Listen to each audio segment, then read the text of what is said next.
Yes आपको मैंने बताया था Bronsted acid and Bronsted base pKa क्या होता है ना। एसिडिक स्ट्रेंथ पे क्या करने वाले हैं गाइस। लास्ट टाइम पे आप सभी को शायद अच्छे से याद होना चाहिए कि लास्ट टाइम पे हम लोग क्या कर रहे थे। यस आपको मैंने बताया था concept of acid and base, और उसमें जो हमारे लिए सबसे इंपॉर्टेंट है गाइस वो क्या होता है।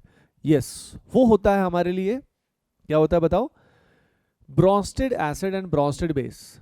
कॉन्जुगेट एसिड क्या होता है, कॉन्जुगेट बेस क्या होता है, पता है ना सभी को, ये अच्छे से पता होना चाहिए। ठीक है, तो देखो सबसे पहले मैं आपको आपके साथ शेयर करने वाला हूं कि के क्या होता है, पीके क्या होता है ना, और इन सब चीज़ों का एसिडिक स्ट्रेंथ पे क्या असर होता है, इन सब का एसिडिक स्ट्रेंथ पे क्या असर होता है ना। इसको लिख लो, हेडिंग लगाओ सभी, सभी के सभी डियर स्टूडेंट्स, के ए पी के A and acidic strength, heading लगा लो जल्दी, है ना। के ए पी के ए एंड एसिडिक स्ट्रेंथ।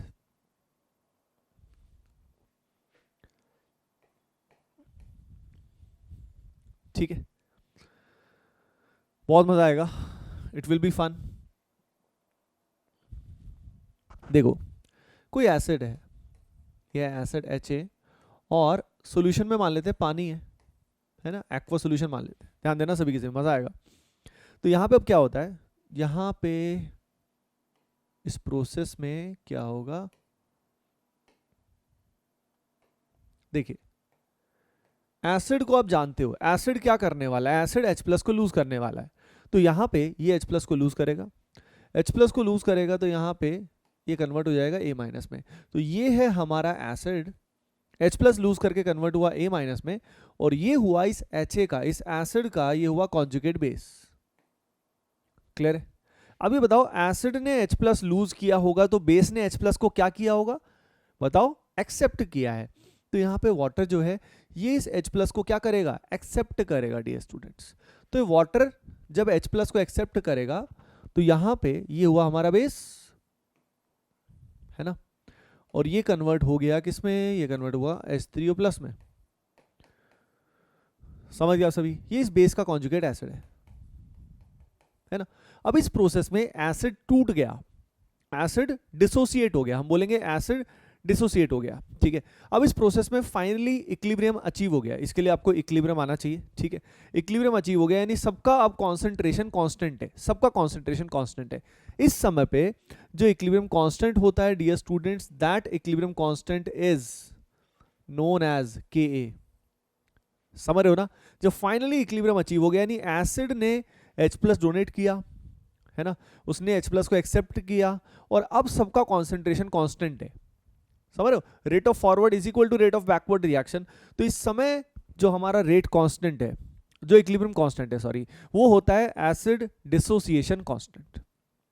अब इसको हम डिफाइन कर देते हैं, आइए देखते हैं के को कैसे लिखेंगे हम। K is equal to concentration of A minus multiply by concentration of H3O plus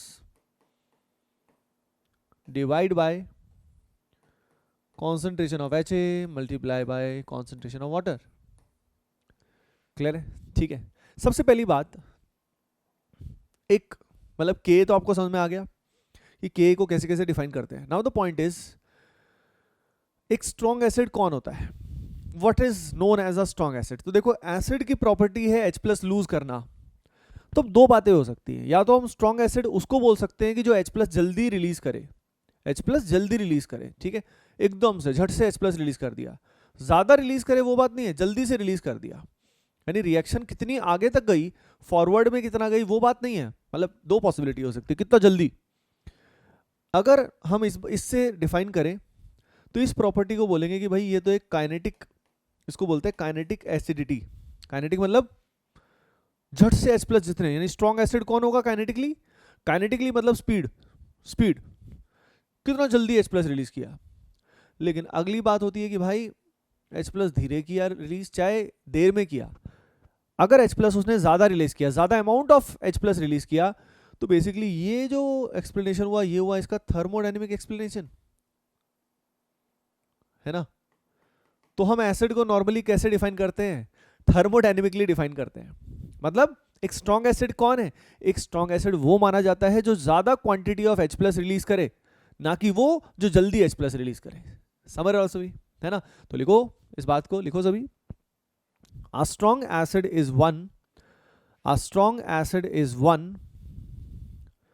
a strong acid is one which releases more amount of H+. A strong acid is one which releases more amount of H+. ठीक है, जो ज्यादा quantity of H+ release करे, which releases more amount of H+. Clear है ना? तो यानी acidic strength जो है वो कौन सी प्रॉपर्टी हुई? Thermodynamic property. यानी ये कितना फॉरवर्ड में जाएगा उस पर निर्भर करेगा। अब ये बताओ, जितना ज्यादा इसने H+ दिया, मान लो इस Ha का 1 मोल है और मान लो पूरा एसिड डिसोसिएट हो गया लगभग 90%, तो इस 1 मोल का 0.9 मोल क्या करेगा? इसके साथ, बेस के साथ कंबाइन करेगा और क्या बनाएगा? H3O+, और साथ में क्या बनेगा? A-। समझ रहे हो? यानी जितना H+ बनेगा उतना ही क्या बनेगा? A- बनेगा ना। ठीक है, तो यहां पे ये जो आया A- और यहां पे H3O+, इन दोनों का कॉन्सेंट्रेशन क्या होगा? सेम होगा। जितना ये उतना ही ये, बोथ आर सेम, है ना? तो पॉइंट इज दैट एक स्ट्रॉन्ग एसिड ने अगर ज्यादा H+ रिलीज किया, यानी A- और ये दोनों की कॉन्सेंट्रेशन ज्यादा होंगी या कम होंगी? बताओ। अगर इसने ज्यादा डिसोसिएशन किया तो इक्विलिब्रियम फॉरवर्ड में जाएगा और न्यूमरेटर की वैल्यू ज्यादा होगी। न्यूमरेटर की वैल्यू ज्यादा होगी मतलब Ka की वैल्यू ज्यादा होगी। समझ रहे हो ना? यानी अगर हमें Ka की वैल्यूज पता है तो एसिडिक स्ट्रेंथ कंपेयर करना बहुत आसान है, क्योंकि एसिडिक स्ट्रेंथ की पहली बात आ जाएगी, acidic strength is directly proportional to Ka। क्योंकि स्ट्रॉन्ग एसिड में ज्यादा H+ बनेगा, ज्यादा H+ बनेगा तो ज्यादा पानी के साथ कंबाइन हुआ, ये भी ज्यादा ये भी ज्यादा, न्यूमरेटर ज्यादा तो Ka ज्यादा। तो अगर Ka वैल्यूज हमारे पास हैं तो हमें एसिडिक स्ट्रेंथ के बारे में सारी नॉलेज है, फुल एंजॉय। क्लियर है? ठीक है, अब बात करते हैं दूसरी। कौन सी दूसरी बात? कि भाई एसिडिक स्ट्रेंथ Ka की तो बात हो गई। अब मान लो हमारे पास है कुछ ऐसा, वी हैव K1, किसी एसिड के लिए K1 है हमारे पास 10⁻⁻⁶, और मान लो हमारे पास किसी एसिड के लिए K2 है वो 10⁻⁸। अब अगर मुझे K1 से pK1 निकालना है तो क्या करना पड़ेगा बताओ? हाँ, इस पूरे का क्या लेना पड़ेगा? Minus log. क्या लेना पड़ेगा? Minus log. इस पूरे का जब माइनस लॉग लोगे तो value will come out to be 6। और यहाँ पे अगर हम बात करें तो यहाँ पे जब इस पूरे का क्या आएगा? यस, लॉग लेंगे तो दैट विल बी 8। क्लियर है? तो एक में 6 आया, एक में क्या आएगा? 8 आएगा। बात समझ में आई? अब ये बताओ, अगर यानी K की वैल्यू ज्यादा किसकी है? 1 वाला 2 वाला? K1 ज्यादा भाई, 10⁻⁻⁶ जो है वो -8 से बड़ा होता है ना? कई क्रांतिकारी माइनस को तो देखते ही नहीं, तो वो सोचते हैं सर 8 और 6 में तो 8 ही बड़ा है। अरे भाई -6 है ये ठीक है, तो 10⁻⁶ इज ग्रेटर देन दिस। अब अगर ये बड़ा है लेकिन पीके में देखो तो बड़ा कौन सा है? ये बड़ा है। यानी स्ट्रॉन्गर एसिड का पीके वैल्यू क्या होना चाहिए? ज्यादा या कम? कम होना चाहिए। कम होता है ना, जितना स्ट्रॉन्ग एसिड होगा तो के ज्यादा, तो पीके वैल्यू क्या आती है? कम आती है। तो यानी it is inversely proportional to pKa। Strong acid का pKa कम होगा। लिख लेना इस बात को। A strong acid will have lower pK value. A strong acid will have lower pK value.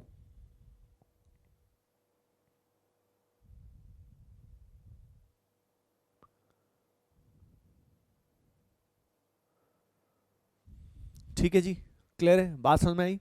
अब बात ये है, ये के वैल्यू ये बताओ हम अपने आप से तो निकाल नहीं सकते, ये तो प्योर डेटाबेस वाली बात हो गई। अब ये प्योर अगर डेटाबेस वाली बात हो गई है तो भाई ये तुम ही बताओ, क्या हम मतलब सीधा तो ऐसे बता नहीं सकते, तो क्या तरीका क्या होगा?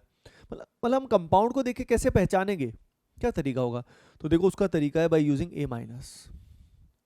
अगर ये कॉन्जुगेट बेस स्टेबल है, अगर ये कॉन्जुगेट बेस स्टेबल है, इसका मतलब इक्विलिब्रियम फॉरवर्ड में जाएगा, यानी A- को बनाना चाहेगा।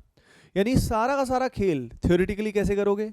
एसिड में से H+ को निकालोगे, H को निकाल के क्या बनेगा? Conjugate base. और अगर ये स्टेबल है तो इक्विलिब्रियम फॉरवर्ड में जाएगा, यानी A- ज्यादा है तो H प्लस तो ऑटोमेटिकली ज्यादा है, क्योंकि A माइनस किससे बना, A माइनस HA के डिसोसिएट होने से बना। तो अगर A माइनस स्टेबल यानी इसका मतलब HA जो है वो क्या हुआ होगा, ज्यादा डिसोसिएट हुआ होगा। तो सारा का सारा खेल जो है ना गाइस, ये किस पे आ गया, हाँ, stability of conjugate base, that is A minus. ये हो गया पूरी कहानी, ये हो गई पूरी कहानी। अब ये बताओ, ये नेगेटिवली चार्ज स्पीसी है, नेगेटिवली चार्ज स्पीसी है ना, तो इसको किस तरह के ग्रुप फायदा करेंगे, इलेक्ट्रॉन डोनेटिंग फायदा करेंगे या इलेक्ट्रॉन विड्रॉ करने वाले, तुम ही सोच के बताओ किस तरह के ग्रुप इसको बेनिफिट करेंगे, इलेक्ट्रॉन डोनेटिंग या इलेक्ट्रॉन विड्रॉइंग, बताओ। यस, इसको इलेक्ट्रॉन विड्रॉइंग फायदा करेंगे भाई। तो यानी डायरेक्टली हम कह सकते हैं इसके भी कि it is directly proportional to minus I minus M, है ना, and it is inversely proportional to plus I plus M, है ना, प्लस एम प्लस एच। मतलब अगर इलेक्ट्रॉन देने वाला ग्रुप होगा तो भाई वो इसको डिस्टेबलाइज करेगा, और अगर ये डिस्टेबलाइज होगा तो एसिडिक स्ट्रेंथ क्या हो जाएगी, डिक्रीज हो जाएगी। लेकिन अगर इलेक्ट्रॉन विड्रॉ करने वाला ग्रुप हुआ तो यहां पे एसिडिक स्ट्रेंथ क्या हो जाएगी, बढ़ जाएगी, because that will stabilise this A minus. बात समझ में आई। यानी एसिडिक स्ट्रेंथ कंपेयर करने का बिल्कुल रामबाण क्या है भाई, H प्लस को निकालो, निकाल के कॉन्जुगेट बेस बनाओ एंड कंपैरिजन शुरू करो एसिडिक स्ट्रेंथ का। बात समझ में आई। तो एसिडिक स्ट्रेंथ का बेसिक फंडा Ka क्या है, pKa क्या है, कंपैरिजन कैसे करेंगे। आई होप बेसिक बातें आपको समझ में आ गई होगी, और ये सारा जरूर नोट कर लिया होगा, नहीं किया है तो जल्दी से नोट करें, जल्दी से नोट करो गाइज एवरीवन।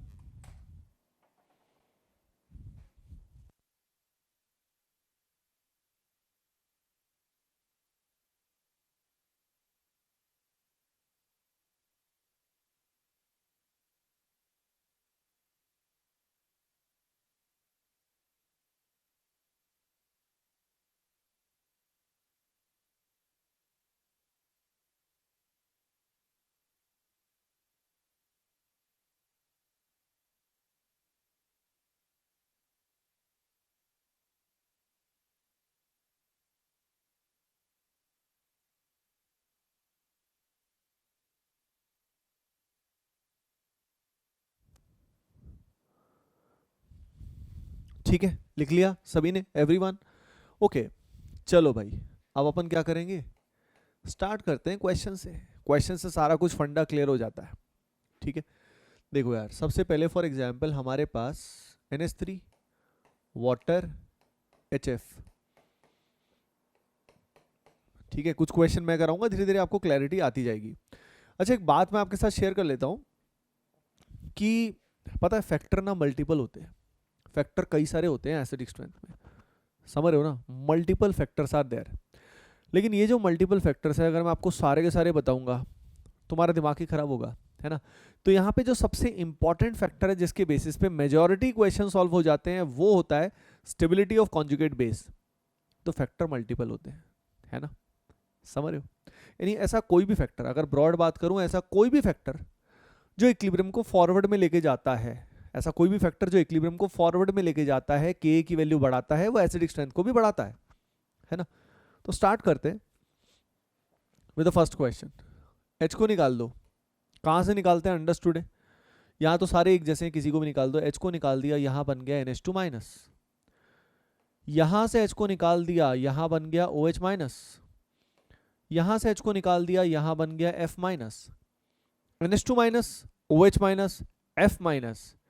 अगर हम इन तीनों की बात करें तो यहाँ पे स्टेबिलिटी, भाई within the period major factor क्या होता है, साइज या इलेक्ट्रॉन नेगेटिविटी, बताओ सभी, तुम ही बताओ क्या होता है। हाँ, साइज इज द, नहीं, electronegativity is the major factor. तो F negative is more stable, इस कारण एसिडिक स्ट्रेंथ का ऑर्डर भी यही आएगा। क्लियर है सभी को, है ना, ओके। कहाँ कौन सा फैक्टर लगता है वो अपने को अच्छे से पता होना चाहिए।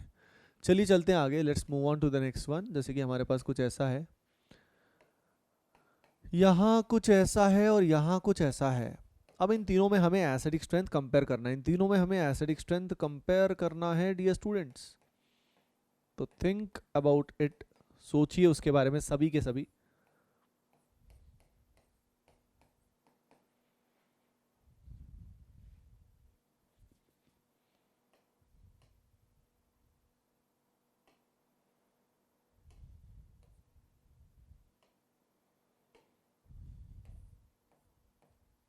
देखो डायरेक्ट कर सकते हो, कैसे करोगे? सारे के सारे एच निकल के ओपन नेगेटिव आएगा, आएगा ना। लेकिन सीधा कैसे कर सकते हो, ये जो ग्रुप है साफ दिख रहा है यार, ये सारे के सारे ग्रुप इलेक्ट्रॉन रिलीजिंग ग्रुप है, डोनर है। अगर ये सारे के सारे इलेक्ट्रॉन डोनर हैं तो तुम खुद ही सोचो ऐसे केस में एसिडिक स्ट्रेंथ को क्या करेंगे, ये बढ़ाएंगे या कम करेंगे? What do you think? Yes, acidic strength को क्या कर देंगे, ये कम कर देंगे भाई। तो this is the best one, है ना। एच निकालने की जरूरत नहीं, दिमाग में हो जाएगा, दिमाग में हो जाएगा सीधा, फुल एंजॉय। यहाँ पे देखो एच कहाँ से निकलेगा, हमेशा अपने को वो एच निकालना है जो बेचारा सबसे ज्यादा दुखियारा है, प्यार का मारा है, लाचार छोटू। कौन है वो? वही एच जो ऑक्सीजन से जुड़ा हुआ है। यहाँ पे अगर हम बात करें तो ये कन्वर्ट हो जाएगा किसमें, CH3COO माइनस में। यहाँ पे अगर हम बात करें तो यहाँ पे कुछ ऐसा है, कैसा है, ऐसा है, साफ दिख रहा है। ये हटाने की वैसे जरूरत नहीं थी क्योंकि दोनों एसिड थे। हम क्लियरली ग्रुप को देख के हम बता सकते हैं कि भाई ये क्या करने वाला है, as this is electron releasing, तो एसिडिक स्ट्रेंथ को क्या करेगा ये, यस कम करेगा। तो this is better, this is better, ये बेहतर है। नेक्स्ट चलते जाते हैं आगे, जिंदगी में आगे बढ़ते जाते हैं। जैसे यहाँ पे है, यहाँ पे अपने पास है फिनॉल, ठीक है। नेक्स्ट हमारे पास है simply cyclohexanol, next phenol, benzoic acid, ठीक है। जल्दी देखो इनके बारे में, सोचिए इनके बारे में फंडा क्या होगा, फिनॉल एंड साइक्लोहेक्सेनॉल।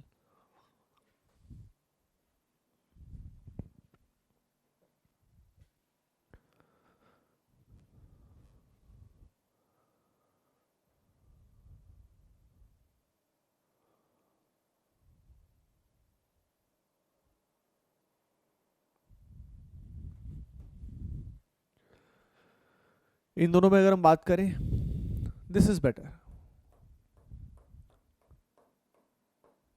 H निकलेगा तो O पे क्या आएगा, माइनस आएगा। क्लियर है सभी को? अब ये क्या करेगा, रेजोनेंस करेगा, दिस इज रेजोनेंस स्टेबलाइज्ड। यहाँ पे H निकालोगे तो O नेगेटिव का रेजोनेंस कुछ नहीं होने वाला, फिनॉल बेंजोइक एसिड। यहाँ करोगे ना तो मेन क्या होगा, O पे नेगेटिव आएगा, रेजोनेंस करेगा बेंजीन के साथ। अगर हम इसमें बात करते हैं बेंजोएट में, तो यहाँ पे रिंग के साथ का रेजोनेंस मेन नहीं है, इससे कोई फर्क नहीं पड़ रहा। मेन है कि जब ये आपस में रेजोनेंस कर रहा है तो कितने ऑक्सीजन एटम पे वो डीलोकलाइज हुआ, डिस्ट्रीब्यूट हुआ, कितने ऑक्सीजन एटम्स पे हुआ, बता सकते हो क्या? 2 पे हुआ, यहाँ पे 1 पे ही था। ये बहुत बड़ा फैक्टर है।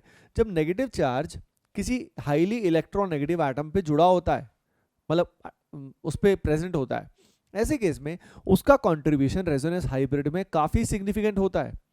और उसके कंट्रीब्यूशन की वजह से क्या होता है, हाँ बहुत अच्छा डिस्ट्रीब्यूशन हो जाता है, बहुत बढ़िया डिस्ट्रीब्यूशन हो जाता है चार्ज का पूरे उसमें। और यही तो एम होता है रेजोनेंस का, चार्ज पूरे में फैल जाए, पूरे रीजन में फैल जाए, डिस्ट्रीब्यूट हो जाए। यानी आप समझ रहे हो, ये जो कंसेप्ट है एसिडिक स्ट्रेंथ वगैरह वाला, ये पूरा का पूरा क्या है भाई, जीओसी है। पूरा का पूरा जीओसी का एप्लीकेशन है जो हमने अब तक किया। मतलब खुद भी जीओसी का पार्ट है, लेकिन जो भी अब तक हमने सीखा उसका सिंपल एप्लीकेशन है। एच निकालो, एनायंस की स्टेबिलिटी कंपेयर करो। यानी ये क्वेश्चंस किसके हुए, एनायंस की स्टेबिलिटी कंपैरिजन वाले, है ना। लेकिन क्वेश्चंस बहुत अच्छे अच्छे होते हैं इसमें। आज के लेक्चर में हम इसमें थोड़े नॉर्मल क्वेश्चंस करेंगे ताकि बेसिक्स क्लियर हो जाए। जो एक्सेप्शनल ऑर्डर है, मतलब डिफरेंट डिफरेंट खास कुछ, वो अपन नेक्स्ट टाइम पे देखने वाले हैं। बात समझ में आई, है ना। चलिए अगले क्वेश्चन की बात करते हैं।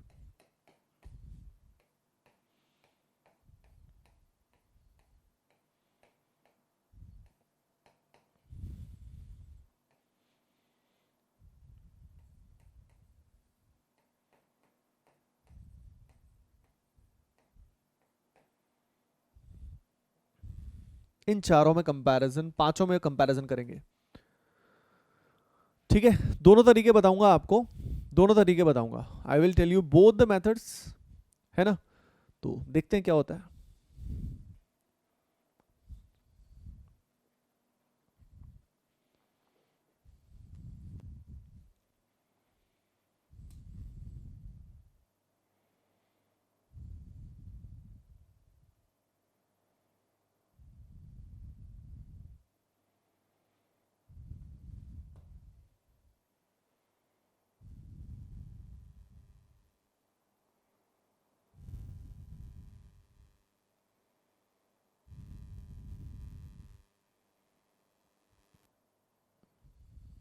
देखो यहाँ पे इनको समझना पड़ेगा, है ना। देखो डायरेक्ट तरीका बता रहा हूँ। सबसे पहले ये देखो, ये ग्रुप इलेक्ट्रॉन डोनेटिंग है, ये डोनेटिंग है।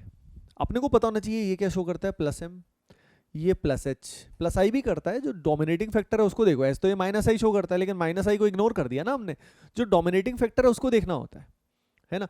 तो ये बताओ, ये सबसे ज़्यादा एसिडिक स्ट्रेंथ को डिक्रीज सबसे ज़्यादा कौन करेगा, ये यानी OCH3 वाला लीस्ट एसिडिक है। फिर उसके बाद ये आएगा, फिर ये आएगा H का कोई काम नहीं, कुछ नहीं कर रहा। ये है खींचने वाले, इलेक्ट्रॉन खींचने वाले एसिडिक स्ट्रेंथ को बढ़ाएंगे। लेकिन NO2 और साइनाइड में ज़्यादा माइनस एम स्ट्रॉन्गर किसका होता है, NO2 का होता है। तो इसीलिए उसका एसिडिक स्ट्रेंथ जो रिलेटिवली है वो क्या है, ज़्यादा है। बात समझ में आई सभी को। तो अगर इसको ABCDE मान लेते हैं तो इसमें C का एसिडिक स्ट्रेंथ मैक्सिमम है, फिर D का है, फिर B का है, फिर A का है, और सबसे कम किसका है, E का है, E का। बात समझ में आई। रीजन भी क्लियर होना चाहिए कि देखो जब NO2 होता है तो होता क्या है। जैसे NO2 की बात करते हैं, समझना बहुत जरूरी है। सबसे पहले H निकाला, O पे नेगेटिव आया, और यहां पे NO2 है। तो NO2 के प्रेजेंट होने से ऐसा क्या हो गया, ऐसा क्या हो गया, ये समझना बहुत जरूरी है। तो यहां पे अगर हम बात करते हैं तो यहां पे नेगेटिव चार्ज ऑक्सीजन से कार्बन पे आया, कार्बन से ऑक्सीजन पे आया, सॉरी कार्बन से कार्बन पे आया। अब ध्यान देना, एंजॉय करेंगे, मजा आएगा। नेगेटिव चार्ज जब ऑर्थो से पैरा पोजीशन पे आया, अब देखते हैं NO2 के यहां होने से क्या इंपैक्ट पड़ा स्टेबिलिटी पे।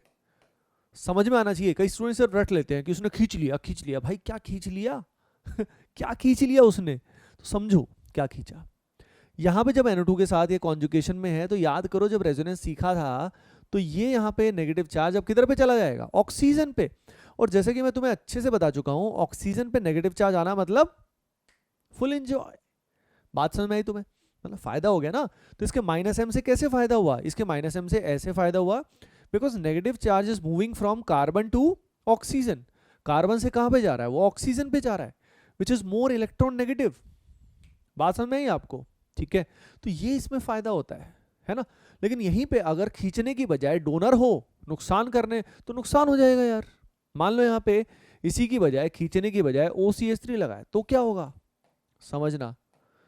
यहाँ पे कुछ ऐसा, यहाँ पे नेगेटिव, और NO2 की बजाय लग गया OCH3। अब क्या करेगा भाई, O के पास लोन पेयर, यहाँ पे लोन पेयर, लोन पेयर में रिपल्शन, लड़ाइयाँ, भयंकर लड़ाइयाँ हो जाएंगी। यानी this will be highly unstable. बात समझ में आई कि फिनॉल में कोई भी ग्रुप लगाए, फिनॉल में यही में तुम फिनॉल की बजाय कुछ और ले लो, मान लो तुमने ले लिया COH। तुम ही बताओ आंसर्स में ऑर्डर में कोई वेरिएशन आएगा क्या, नहीं आएगा। There will be no variation at all. समझ रहे हो क्या, कोई भी वेरिएशन नहीं आने वाला है ना। सेम आंसर आएगा, फिनॉल में की बजाय मैंने बेंजोइक एसिड लिया, सेम आंसर आएगा, ठीक है। एक चीज मैं आपके साथ शेयर करना चाहता हूं, क्या शेयर करना चाहता हूं डियर स्टूडेंट्स, कि जैसे मान लो यहाँ पे है कुछ ऐसा, कैसा है अभी बताता हूँ। COH है, तो स्टूडेंट एक गलती करते हैं, क्या गलती करते हैं अभी समझाता हूँ। जैसे यहाँ पे OCH3 है, ठीक है, वो यहाँ से H निकालते हैं सबसे पहले एसिडिक स्ट्रेंथ कंपेयर करने के लिए, O पे नेगेटिव आता है।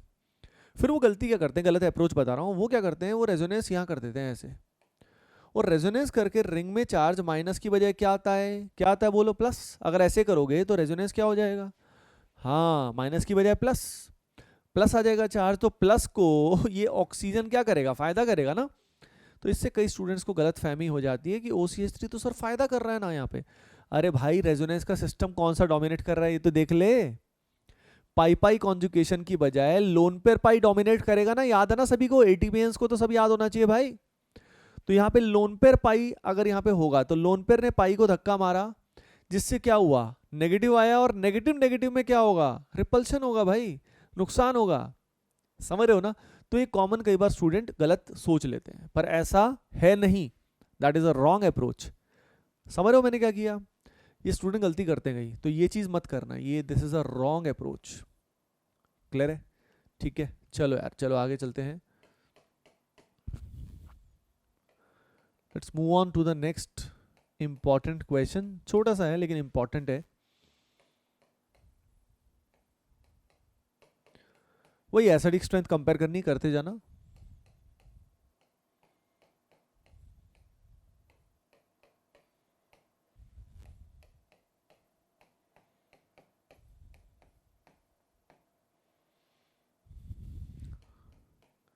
कहाँ से H निकलेगा, क्या होगा, है ना, everything must be very very clear.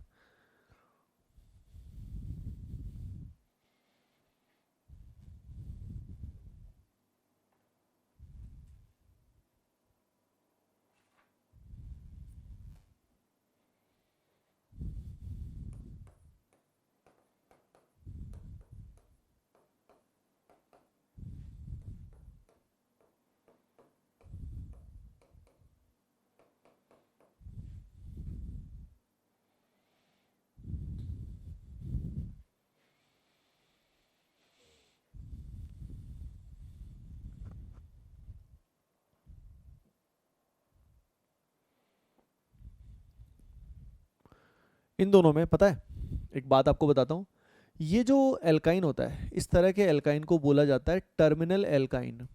क्या होता है भाई इस टर्मिनल एल्काइन में, इसमें क्या होता है कि कॉर्नर पे यहाँ पे H होता है, यानी sp हाइब्रिडाइज कार्बन से H जुड़ा होता है, this is sp hybridise carbon, इससे H जुड़ा होता है। sp हाइब्रिडाइज कार्बन की इलेक्ट्रॉन नेगेटिविटी जो होती है वो ऑक्सीजन से कम होती है। ऑक्सीजन की कितनी होती है, ऑक्सीजन की होती है 3.5, और इसकी होती है, पहले मैंने शायद लिखवाया होगा, हाँ लिखवाया था, 3.3 के आसपास, है ना।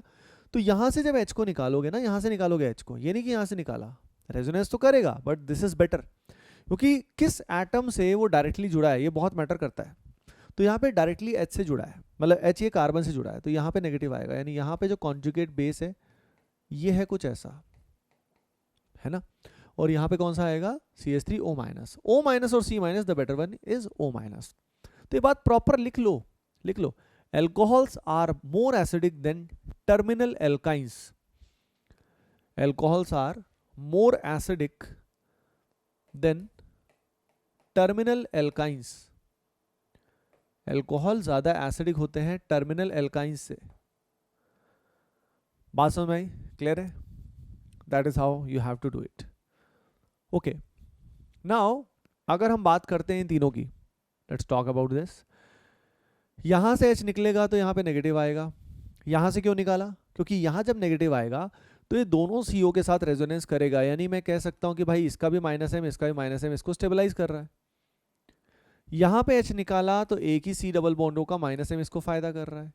यहाँ अगर माइनस लगाया तो याद रखिए यहाँ पे इस कीटो के साथ तो माइनस M स्ट्रांग लगेगा, लेकिन यहाँ पे उतना इफेक्टिव नहीं लगेगा, यानी एक तरह से हम कह सकते हैं कि मेनली माइनस आई से ही फायदा हो रहा है। तो एस्टर के साथ नेगेटिव का रेजोनेंस अच्छा नहीं होता, याद करो ना, बताया था ना कि ये O का लोन पेयर CO के साथ रेजोनेंस कर रहा होता है तो डबल बॉन्ड करेक्टर डिक्रीज हो जाता है। तो यहाँ पे अगर हम इन तीनों में देखें तो सबसे बढ़िया कौन है, A, फिर C और फिर B। यहाँ पे फायदा हुआ एस्टर की वजह से, लेकिन फायदा उतना नहीं हुआ जितना कि दोनों अगर कीटोन होते तो बहुत अच्छा रहता। ऐसे करते हैं इसको। नेक्स्ट वाला जल्दी करो, थिंक अबाउट इट, ट्राई कीजिए।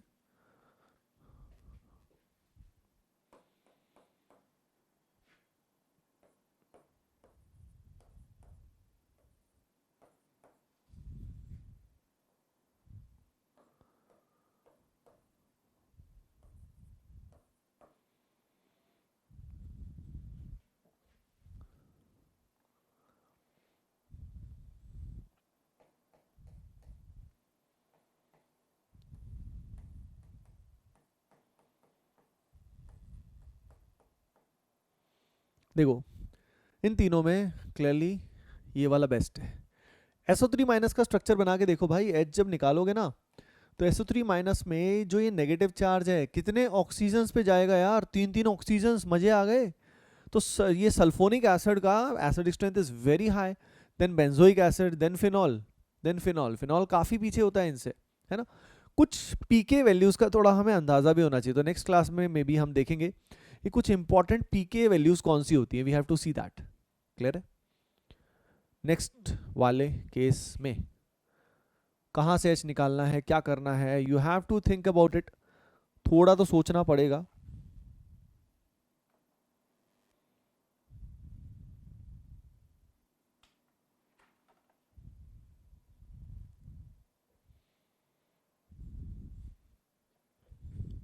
देखो यहां से H निकलेगा, sp हाइब्रिडाइज कार्बन, यहाँ sp2, क्लियरली sp की इलेक्ट्रॉन नेगेटिविटी ज्यादा होती है, बात खत्म, वहीं पे बात खत्म।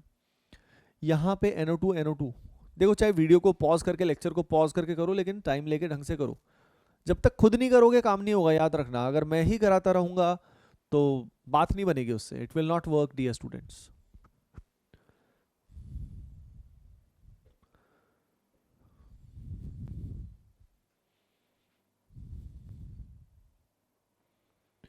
Yes, this is better. Why? Negative आएगा तो दोनों एनोड, देखो फर्क किसका है, NO2 और CN का। इलेक्ट्रॉन खींच रहे हैं इसमें कोई शक नहीं है, लेकिन यहाँ पे NO2 और CN में ज्यादा खींचने वाला प्राणी कौन है? NO2। समझ रहे हो ना? यहीं से क्यों निकाला, और कोई जगह ही नहीं थी यहाँ तो।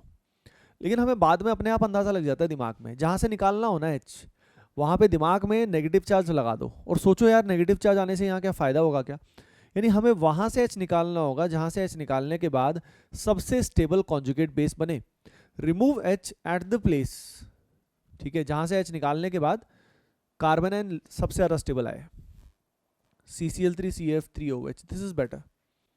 CF3O नेगेटिव, CF3 का इलेक्ट्रॉन खींचने का पावर इससे काफ़ी ज़्यादा होता है, इससे काफ़ी ज़्यादा होता है, ठीक है ना। अच्छा, इसका सिमिलर एक क्वेश्चन है जिसमें स्टूडेंट्स को ऑफन कंफ्यूजन होता है, CHCl3 एंड CHF3,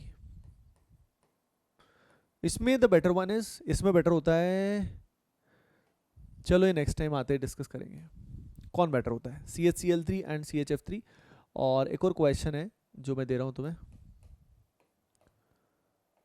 ये वाला, यहाँ पे ऑक्सीजन है और यहाँ पे सल्फर है, ठीक है, एक ये वाला।